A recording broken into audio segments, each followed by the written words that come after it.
नवरात्रि में कन्या पूजन का विशेष महत्व होता है। इन दिनों में कुंवारी कन्याओं की पूजा करने से माता दुर्गा प्रसन्न होती हैं और भक्तों को सुख, समृद्धि का आशीर्वाद देती हैं। कुंवारी कन्या को माता दुर्गा का साक्षात रूप माना गया है। खास तौर पर अष्टमी और नवमी के दिन कन्या पूजन किया जाता है। लेकिन इस पूजा के दौरान कुछ खास बातों का ध्यान रखना बहुत जरूरी है, नहीं तो माता दुर्गा नाराज हो सकती हैं। आइए जानते हैं आचार्य मदन मोहन से इससे जुड़ी अहम बात। नवरात्रि के दौरान माता के भक्त कन्या पूजन करते हैं।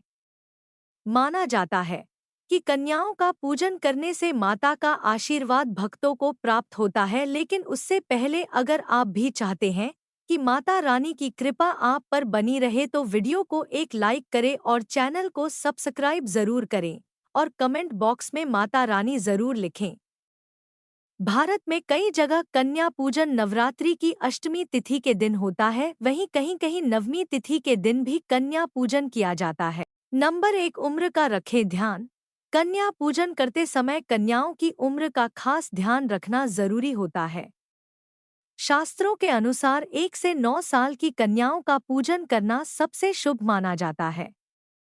इन कन्याओं को देवी दुर्गा का स्वरूप मानकर उनकी पूजा की जाती है और उन्हें भोजन करवाया जाता है।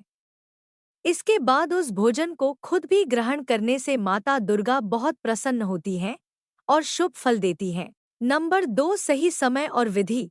आचार्य मदन मोहन बताते हैं कि इस साल नवरात्रि 3 अक्टूबर से शुरू हुई है और 12 अक्टूबर तक चलेगी। वैसे तो नवरात्रि के पूरे 9 दिनों में कन्या पूजन का विधान है, लेकिन विशेष रूप से अष्टमी और नवमी के दिन कन्या पूजन का सबसे अधिक महत्व होता है। इन दिनों हवन, व्रत पारण और कन्या पूजन किया जाता है। नंबर 3, नवरात्रि में कन्याओं का पूजन माता के 9 स्वरूपों को ध्यान में रखकर किया जाता है। 9 कन्याएं 9 देवियों का प्रतीक होती हैं। इसलिए कन्या पूजन के दिन उनके आने से पूर्व ही आपको उस स्थान की सफाई कर देनी चाहिए जहां आप उनको बैठाएंगे।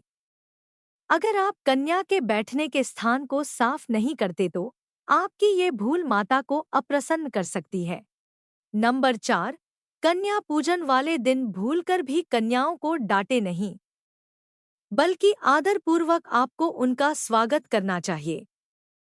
कन्याएं आपके व्यवहार से जितनी प्रसन्न होंगी माता भी आपसे उतनी ही प्रसन्न रहेंगी। नंबर 5, अगर आप कन्या के साथ एक बालक को पूजा में नहीं बुलाते तो आपकी पूजा अधूरी रह सकती है। इसलिए पूजा में 9 कन्याओं के साथ एक बालक को भी आप अवश्य बुलाएं। बालक को भैरव का रूप माना जाता है। नंबर 6, भोजन के बाद अगर आप सामर्थ्य के अनुसार कन्याओं को दक्षिणा नहीं देते तो कन्या पूजा अधूरी रह जाती है। इसलिए कन्या पूजा के बाद आपको अपनी सामर्थ्य के अनुसार दक्षिणा भी कन्याओं के हाथ में अवश्य रखनी चाहिए। नंबर 7, कन्या पूजन में कन्याओं के पैर छूकर आशीर्वाद लिया जाता है, इसलिए ख्याल रखें कि कोई कन्या आपके पैर न छुए। नंबर 8, कन्या पूजा के दिन आपको ऊपर दी गई बातों को ख्याल में रखना चाहिए। अगर आप पूरे विधि विधान से पूजा करते हैं तो आपको माता की कृपा अवश्य प्राप्त होती है। नंबर 9, आसन पर बैठाकर कन्याओं का तिलक किया जाता है, लेकिन इस बात का ख्याल रखें कि तिलक करते समय कन्याओं का मुंह उत्तर पूर्व दिशा यानी ईशान कोण की ओर हो। गलत दिशा में कन्याओं के तिलक से आप माता की कृपा से वंचित रह सकते हैं। इसलिए कन्याओं के आने से पहले ही ये पता कर लें कि उत्तर पूर्व दिशा किस ओर है। आपको बता दें कि ईशान कोण को देवी देवताओं को निवास स्थान माना जाता है और इसलिए इसी दिशा में कन्याओं का तिलक किया जाना चाहिए। नंबर 11, कन्या पूजन में केवल कन्याओं को ही नहीं बल्कि एक बटुक यानी बालक का भी होना जरूरी होता है। आचार्य मदन मोहन बताते हैं कि कई लोग सिर्फ कन्याओं को भोजन कराते हैं, लेकिन बटुक भैरव की उपस्थिति भी आवश्यक है। पहले बटुक भैरव की पूजा की जाती है, फिर कन्याओं की। ऐसा करने से पूजा सफल मानी जाती है। शास्त्रों के अनुसार जितने भी शक्तिपीठ हैं, उनके मुख्य द्वार पर बटुक भैरव विराजमान होते हैं, क्योंकि वे माता दुर्गा के रक्षक और गण माने जाते हैं।